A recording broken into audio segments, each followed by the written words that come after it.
திருமந்திர சிந்தனை. திருமூலர் பெருமான் திருமந்திரத்தில் தானத்தின் சிறப்பை, தர்மத்தின் சிறப்பை எடுத்துரைக்கின்றார். நீங்கள் கொடுக்கின்ற பொருளை எல்லோருக்கும் கொடுங்கள். இவர் வேண்டியவர், அவர் வேண்டாதவர், இவர் ஏழை, அவர் பணக்காரர் என்றெல்லாம் கருதாமல் நீங்கள் கொடுக்க நினைக்கின்ற பொழுது யாரெல்லாம் கை நீட்டுகிறார்களோ அவர்களுக்கெல்லாம் கொடுங்கள். எந்த வேறுபாடும் காட்டாமல் கொடுங்கள். பாரதியார், நிதி மிகுந்தவர் பொற்கு வைத்தாரே, நிதி குறைந்தவர் காசுகள் தாரே, அதுவும் மற்றவர் வாய்ச்சொல் அருளீர் என்றார். ஔவையார், பாடுபட்டு தேடி பணத்தை புதைத்து வைத்து கேடுகட்ட மானிடரே கேளுங்கள், கூடுவிட்டு ஆவிதான் போனபின் யாரே அனுபவிப்பார் பாவிகால் அந்த பணம்னு. பணத்தை புதைத்து வைத்தால் நமக்கு புண்ணியம் வருமா? பிறருக்கு கொடுத்தால் ஏழைகளின் சிரிப்பில்தான் இறைவனை காண்கிறேன் என்று சொல்லுகின்ற மக்களெல்லாம் இருக்கிறார்களே, அப்படி எல்லோருக்கும் கொடுத்து உதவ வேண்டும் என்ற மனப்பான்மை உங்களுக்கு வர வேண்டும்.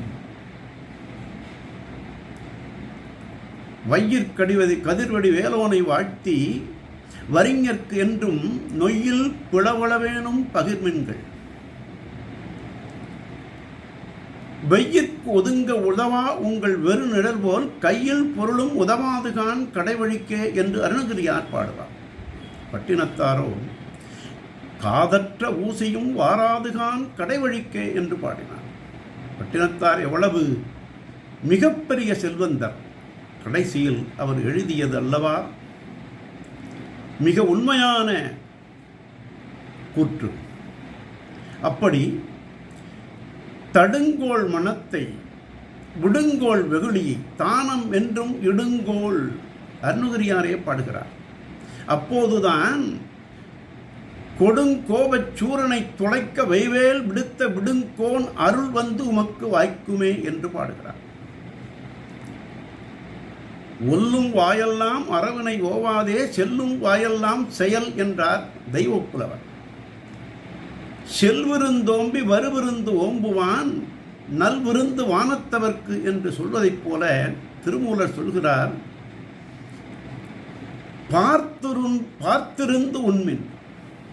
யாராவது வருகிறார்களா என்று பார்த்து நாம் உணவு உண்ணுகின்ற ஒவ்வொரு வேளையும் யாராவது புதியவர்கள், விருந்தினர்கள், முடியாதவர்கள், கைகால் ஊனப்பட்டவர்கள் எல்லாம் வருகிறார்களா என்று பார்த்து அவர்களுக்கு பகிர்ந்து கொடுத்து உண்ணுங்கள்.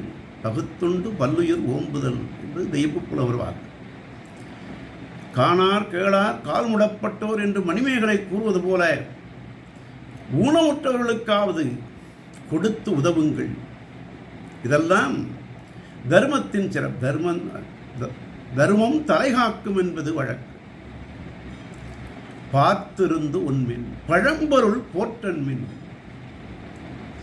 பழம்பொருள் போற்றன்மின்ன இரண்டு பொருள். ஒன்று, உங்கள் இல்லத்தில் வீட்டில் நிறைய பொருள்களை வாங்கி குவிக்காதீர்கள்.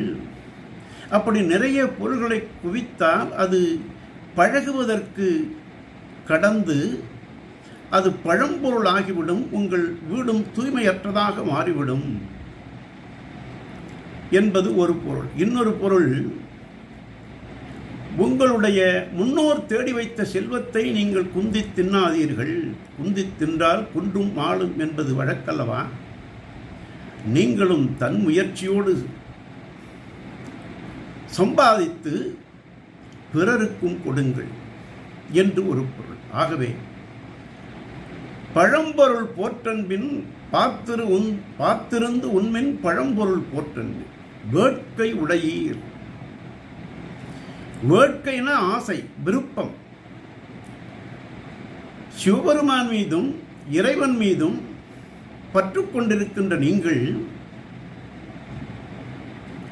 அவனை பற்றிக் கொள்வதற்கு ஏதுவாக இந்த தானங்களை எல்லாம் தர்மங்களை எல்லாம் செய்யுங்கள். வேட்கை உடையீர் விரைந்து ஒல்லை உண்ணன்மின்.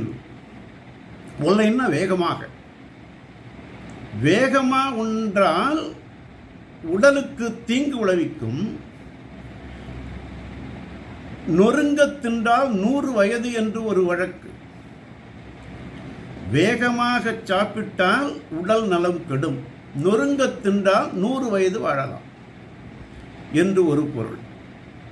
விரைந்து ஒல்லை உண்ணான்மின், யாராவது வந்துவிடப் போகிறார்களோ என்று அஞ்சி கதவடைத்து விட்டு சாப்பிடக்கூடாது. உறைந்து ஒல்லை உண்ணன்மின், காக்கை கரையும் காலம் அறிந்து உண்மின். அறிமினே, காக்கை கலந்துண்ணும் காலம் அறிமினே. காக்கைகள் தாம் சாப்பிடுகின்ற பொழுது எல்லா காக்கைகளையும் கரைந்து அழைத்து சேர்ந்து உண்ணும். அதை போன்ற தன்மையை நாம் பெற வேண்டும் என்று திருமூலர் பெருமான் இந்த தானத்தின் தர்மத்தின் பயனையெல்லாம் சிறப்பையெல்லாம் ஒரு 4 வரியிலே ஆழ நினைக்க வைக்கின்றார். பாடலை மீண்டும் பார்ப்போமா? ஆக்கும் இடுமின் அவரவர் எண்ணன்மின், பார்த்திருந்து உண்மின் பழம்பொருள் போற்றன்மின், வேட்கை உடையீர் உறைந்து ஒல்லை உண்ணன்மின், காக்கை கரைந்துண்ணும் காலம் அறிமினே. நாளையும் சிந்திப்போம்.